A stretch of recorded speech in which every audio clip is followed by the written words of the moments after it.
नमस्कार, D and R narrators YouTube channel में आप सभी का स्वागत है। आज फिर एक नई कहानी लेकर हम हाजिर हैं, जल्लाद। तो आइए शुरू करते हैं आज की कहानी। अधेड़ और गरीब कालूराम पेशे से खानदानी जल्लाद है। फिर भी उसके घर के सामने कुत्ते, बिल्ली, बकरियां और दूसरे जानवर घूमते रहते हैं, क्योंकि वह जो भी रूखा सूखा खाता है वो इन जानवरों को भी खाने के लिए देता है। लेकिन आज वह जेल से आने के बाद इतना दुखी है कि इन जानवरों को खाना देना और उन्हें प्यार करना भूल गया है। हालांकि अब तक वह अपने जीवन में 2500 लोगों को फांसी दे चुका है, फिर भी वह उतना परेशान कभी नहीं हुआ जितना कि वह आज है। इसकी वजह यह है कि वह जेल की बातें और यादें जेल में ही छोड़कर घर आता है, लेकिन आज उसकी यादें जेल से घर तक आ गई है। बार बार जेलर साहब का चेहरा उसकी आंखों के सामने आ जाता है। कल तक हंसी मजाक करने वाले हंसमुख जेलर साहब जब भी उसको देखते थे तो उनका चेहरा उतर जाता था। कालूराम ने एक दो बार उनसे इस बारे में पूछा भी था, मगर वे कोई ना कोई बहाना करके जवाब देने से कतरा रहे थे। यही बात कालूराम को कचोटे जा रही है। हालांकि आज वह कल होने वाली फांसी की तैयारी में बस शामिल होकर आया है। फांसी का ट्रायल तो कल ही पूरा हो गया था। उसको समझ में नहीं आ रहा है कि आज जेल से बाहर निकलते वक्त भी जेलर साहब क्यों उसकी तबीयत के बारे में पूछ रहे थे। वार्डन लोग भी उसको बड़ी अजीब निगाह से देख रहे थे। उसके पूछने पर वे लोग भी टाल मटोल कर रहे थे। कालूराम को कई बार शक भी हुआ कि कहीं उसकी जगह पर कोई दूसरा जल्लाद तो नहीं आ गया है। अगर ऐसा है तो यह उसका अपमान होगा। यही सोचकर कालूराम के दिल में आया कि वह इस फांसी के लिए खुद ही मना कर दे, पर वह ऐसा भी नहीं कर सकता था, क्योंकि अपनी बीमार पत्नी की दवा के लिए वह जेलर साहब से एडवांस पैसे ले चुका है। वह तो यही जानता है कि जेलर साहब इंसानियत के नाते उसको कल होने वाली फांसी के मेहनताने के एवज में ये पैसे दिए हैं। ऐसा कोई दूसरा जेलर नहीं करता है, इसलिए वह उनका एहसान मानता है। मगर सच्चाई ये है कि दूसरा जल्लाद जेलर साहब को नहीं मिलने वाला था, इसलिए वह खुशी खुशी कालूराम को एडवांस पैसे दे दिए। कालूराम इसी उधेड़ बुन में लगा रहता है कि उसकी बीमार बीवी भूरी चाय और मिठाई एक थाली में रखकर लाती है। कालूराम कभी थाली में रखी मिठाई को तो कभी भूरी के चेहरे की तरफ देखता है। भूरी मुस्कुराती है तो कालूराम की हैरानी और भी बढ़ जाती है। फिर भी महीनों बाद भूरी के चेहरे पर मुस्कुराहट देखकर वह खुश होता है, लेकिन उसको समझ में नहीं आता है कि यह चमत्कार कैसे हुआ। जिस घर में दवाई के लिए पैसे नहीं है, वहां मिठाई कहां से आ गई? भूरी उसके चेहरे के भाव से उसके मन में चल रही हलचल को भांप लेती है, इसलिए वह खुशी खुशी बताती है कि उनके बेटे विशु की पहली कमाई की ये मिठाई है। यह सुनकर कालूराम खुश होता है और अपने बेटे के बारे में जानने के लिए उतावला हो जाता है। आखिर कई सालों के बाद बेटे के बारे में कोई खोज खबर मिली है। भूरी उसको बताती है कि विशु ने अपने दोस्त हरीश के हाथों 40,000 रुपये भेजा है। यह सुनकर कालूराम बहुत खुश होता है। एक मुश्त इतने पैसे कालूराम भूरी को कभी नहीं दे पाया था, इसलिए जब भूरी अपने बेटे की तारीफ करती हुई उसको खरी खोटी सुनाती है तो वह उसका विरोध नहीं करता है, क्योंकि आज की सच्चाई यही है। उसको अपने जिस खानदानी पेशे से लगाव था, उससे विशु को सख्त नफरत थी। उसकी नफरत जायज भी थी। बचपन से ही उसके दोस्त यार उसका मजाक उड़ाते थे कि वह एक जल्लाद का बेटा है। जवान होने के बाद उसे इसलिए नौकरी नहीं मिलती थी कि वह खानदानी जल्लाद का बेटा है। ऐसे निर्दयी पर भरोसा नहीं किया जा सकता। एक दो बार तो नौकरी लग जाने के बाद जब मालिकों को उसके खानदान के बारे में पता चला तो उसको नौकरी से निकाल दिए। फिर विशु के भीतर दबी विरोध की चिंगारी एक दिन भड़क गई। उस दिन बाप बेटे में बहुत झगड़ा हुआ और विशु घर छोड़कर चला गया। कालूराम और भूरी ने उसकी बहुत तलाश की, पुलिस में रिपोर्ट भी लिखवाई, मगर विशु नहीं मिला। वे दोनों महीनों अपने बेटे के लिए आंसू बहाते रहे। फिर बीतते समय ने उनकी आंखों के आंसुओं को सुखा दिया। जब बेटे के मिलने की उम्मीद उन्होंने छोड़ दी थी, तब हरीश एक फरिश्ता बनकर आया और उनकी झोली को खुशियों से भर दिया। अब वे दोनों अपने बेटे के साथ जीवन बिताने के सुनहरे सपने देखने लगे हैं। दूसरी तरफ जेलर अपने स्टाफ को कल की होने वाली फांसी को लेकर सख्त हिदायतें देता है। हालांकि फांसी की सजा पाए कैदियों की कोठरियां बाकी कैदियों के बैरकों से बहुत दूर और सुरक्षित होती है। फिर भी उस कैदी की कोठरी के भीतर और बाहर कई एक्स्ट्रा सीसीटीवी के कैमरे लगा दिए गए हैं। सभी को चौकन्ना रहने के लिए कहा गया है। जेल में अफवाह भी फैली हुई है कि वह कैदी बहुत ही खतरनाक आतंकवादी है। उसने एक ही परिवार के 5 लोगों को बड़ी बेरहमी से मार दिया था। कई लोग खुशी जाहिर करते हैं कि कल इस आतंकवादी का अंत हो जाएगा। उधर भूरी अपनी बीमारी को भूलकर कालूराम के लिए रात का बढ़िया खाना बनाने की तैयारी करती है, तो कालूराम मना कर देता है। भूरी उदास होकर कहती है कि इस खुशी के मौके पर कुछ अच्छा बनाना चाहती है। तब कालूराम बताता है कि उसे अभी जेल जाना पड़ेगा और रात भर जागना पड़ेगा, क्योंकि सुबह ही फांसी होती है। भूरी उदास होती है, फिर भी वह घर से निकल जाता है। उधर जेलर और दूसरे लोग कालूराम के लापता हो जाने की बात जानकर परेशान हो जाते हैं। जेलर सबसे पूछता है कि कालूराम फांसी वाले कैदी से मिला तो नहीं था ना? सभी इनकार करते हैं। फिर भी वह सजायाफ्ता कैदी की काल कोठरी के आसपास लगे सीसीटीवी कैमरों की फुटेज देखता है। उसका तनाव बढ़ जाता है। तभी कालूराम भागा भागा आता है। जेलर उस पर गुस्सा करता है तो वह अपनी बीवी भूरी की बीमारी की बात बताता है। जेलर राहत की सांस लेता है और उसको अपनी तैयारी को फिर से चेक करने के लिए कहता है। जेल में तैनात सारे कर्मचारी बड़ी मुस्तैदी से अपनी ड्यूटी कर रहे हैं। एक एक करके jail superintendent, deputy superintendent, RMO, medical officer और मैजिस्ट्रेट आ जाते हैं। मातम में डूबे जेल में हलचल बढ़ जाती है।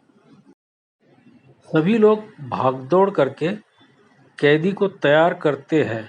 जेलर पिछले दिन ही कैदी की आखिरी इच्छा के बारे में जानने की कोशिश किए, मगर वह कुछ नहीं बताया तो वह सुबह भी एक बार उसकी अंतिम इच्छा के बारे में पूछ लिए।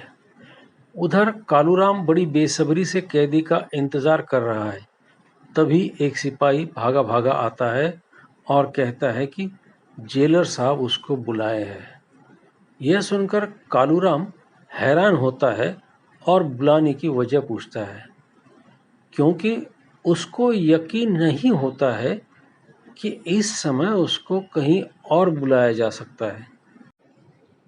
इसलिए वह उसको समझाने की कोशिश करता है, मगर तभी दूसरा सिपाही भी भागा भागा आता है और उससे कहता है कि जल्दी चलो, वो कैदी उससे मिलना चाहता है। हैरान परेशान कालूराम तेजी से उन सिपाहियों के साथ जाता है। उनके आने की आहट पाकर काल कोठरी में बंद कैदी, जो अब तक पीठ किए खड़ा था, वह पलटता है। उसका चेहरा देखकर एक पल के लिए कालूराम अवाक रह जाता है, मगर अगले ही पल वह विशु कह के चीख पड़ता है। सभी लोग सन्न रह जाते हैं। कालूराम फूट फूट कर रोते हुए कहता है कि उसका बेटा खूनी नहीं हो सकता। विशु सभी को दूर जाने के लिए प्रार्थना करता है। जेलर कुछ सोचकर सभी को थोड़ा दूर जाने के लिए इशारा करता है, मगर साथ में फुसफुसा कर सभी को अलर्ट रहने के लिए कहता है। उनके थोड़ा दूर जाते ही विशु कालूराम से कहता है कि उसने किसी इंसान को नहीं मारा है। अपने दोस्त हरीश का एहसान चुकाने और उसके सेठ को बचाने के लिए उनका इल्ज़ाम अपने ऊपर ले लिया। मैंने तो बस अपने ज़मीर को मारा है। वैसे भी तो मैं बचपन से ही हर पल मैं मरता रहा हूँ। जल्लाद का बेटा होना ही मेरा जुर्म है। आज की मौत से मुझे उतना दर्द नहीं होगा जितना लोगों के तानों से हुआ है। भले ही मेरी जिंदगी की कोई कीमत नहीं थी, लेकिन मेरी मौत की कीमत है। पूरे 4 लाख मिले और उसे अपने दोस्त हरीश के हाथों आप लोगों के पास भिजवा दिया है। यह सुनकर कालूराम को फिर झटका लगता है। उसको लगता है कि दुनिया में उससे भी बड़े जल्लाद हैं। कालूराम के दिल में आता है कि वह जोर जोर से चीखे चिल्लाए और सारी दुनिया को बताए, मगर वह हरीश की सच्चाई बताकर विशु को इस दुख की घड़ी में और दुखी नहीं करना चाहता है। वह विशु से कुछ कह पाए उसके पहले ही जेलर और सिपाही आ जाते हैं। काल कोठरी का दरवाज़ा खुलता है और विशु को सिपाही निकालते हैं। कालूराम अपने बेटे को आखिरी बार अपने सीने से लगाना चाहता है। वह जेलर से अपनी इच्छा बता भी देता है, मगर तभी डीजीपी का अर्जेंट बुलावा आ जाता है और जेलर घबरा कर कालूराम को जल्दी से पहुंचने का आदेश देता है। अब तक जिस जेलर की इंसानियत का कालूराम दीवाना था और लोगों के सामने तारीफ करते नहीं थकता था, उसका निर्दयी और असली चेहरा आज दिखता है। भीतर से टूट चुके कालूराम के दिल में एक पल के लिए आता है कि वो आज फांसी देने से मना कर दे, मगर अगले ही पल उसे अपनी औकात और मजबूरी की याद आते ही वह चुपचाप फांसी घर की तरफ बोझिल कदमों से चल पड़ता है। तभी एक सिपाही की पुकार सुनाई पड़ती है। वह मजबूरी में अपने कदम तेजी से फांसी घर की तरफ बढ़ा देता है। निर्विकार भाव से सिपाहियों के साथ चल रहा विशु फांसी के तख्ते पर पहुंचता है। कालूराम काले कपड़े को पहनाते हुए विशु के चेहरे की तरफ अनचाहे ही देख लेता है। उसके चेहरे पर मौत का भय बिल्कुल ही नहीं दिखाई पड़ता है। वह जानता है कि कैदी उसी दिन से मरने लगता है जिस दिन उसको फांसी की सज़ा सुनाई जाती है। विशु ने तो खुद ही अपनी मौत की सज़ा चुना था, मगर एक बाप के लिए ये पल कितना दर्दनाक हो सकता है, ये कालूराम से बेहतर कोई दूसरा बाप नहीं जान सकता। काला कपड़ा पहनाने के बाद जब वो विशु के दोनों हाथ पीछे की तरफ बांधने लगता है तो उसकी आंखें नम हो जाती है। फिर भी वह अपनी भावनाओं को छुपाकर अपना काम पूरा करता है। इसके बाद दस्तूर के मुताबिक जल्लाद को कैदी के कान में उसके धर्म के अनुसार राम राम या सलाम कहना पड़ता है, मगर कालूराम बेख्याली में कहता है, मुझे माफ़ करो या ना करो, मगर अगले जन्म में किसी जल्लाद के घर में जन्म नहीं लेना। फिर वह तेजी से लीवर के पास चला जाता है और लीवर के हैंडल को कसकर पकड़ लेता है। रुमाल के गिरते ही वह झट से लीवर का हैंडल खींच लेता है। दोनों पटरे अलग हो जाते हैं और विशु लटक जाता है।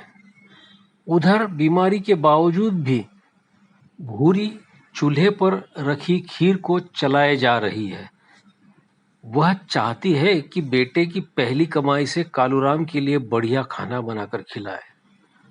मगर उसकी तबीयत साथ नहीं देती है और वह जाकर टूटी खाट पर लेट जाती है। थोड़ा आराम मिलते ही वह विशु के ख्यालों में खो जाती है। वह मन ही मन तय करती है कि कालूराम को हरीश के घर पर भेजकर विशु के बारे में पता करवाएगी। फिर बेटे की घर वापसी हो जाएगी और उसका घर खुशियों से भर जाएगा। वह अपने ख्यालों में खोई रहती है और सुबह से शाम हो जाती है। अब उसे कालूराम की चिंता होने लगती है। तभी कालूराम बोझिल कदमों से चलते हुए बाहर से आ जाता है। वह एक नज़र अपने घर की तरफ देखता है तो उसकी आंखें भर आती है।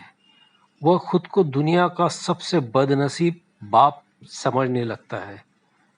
उसकी आंखों के सामने फांसी के बाद वाले शिशु का दर्दनाक मंजर याद आ जाता है। उसके कदम लड़खड़ा जाते हैं। किसी तरह वह खुद को संभालता है और आगे बढ़ता है। घर में आकर वह निढाल सा टूटी कुर्सी पर आंखें बंद करके बैठ जाता है। शायद एक माँ जिसके बेटे को खुद उसने ही मार दिया है, उसका सामना वह कैसे कर सकता है। भूरी जब उसके लिए पानी का गिलास लेकर आती है तो वह हिम्मत करके किसी तरह आंखें खोलता है और पानी का गिलास उठाकर पानी पीने की कोशिश करता है, लेकिन पानी का घूंट गले के नीचे नहीं उतरता है। वह उसके चेहरे की तरफ देखता है। उसको समझ में नहीं आता है कि वह उससे कैसे बात शुरू करें और विशु के मौत की दुखद बात बताएं। भूरी बिना वक्त गंवाए उससे कहती है कि वह हरीश के घर जाए और विशु का पता पूछे। उससे कहे कि उसकी माँ ने बुलाया है, वह जरूर आएगा। तब कालूराम दूसरी तरफ देखते हुए बमुश्किल कह देता है कि विशु अब घर वापस नहीं आएगा। तब भूरी उस पर भड़क जाती है और कहती है कि वह खुद अपने बेटे को मनाने जाएगी।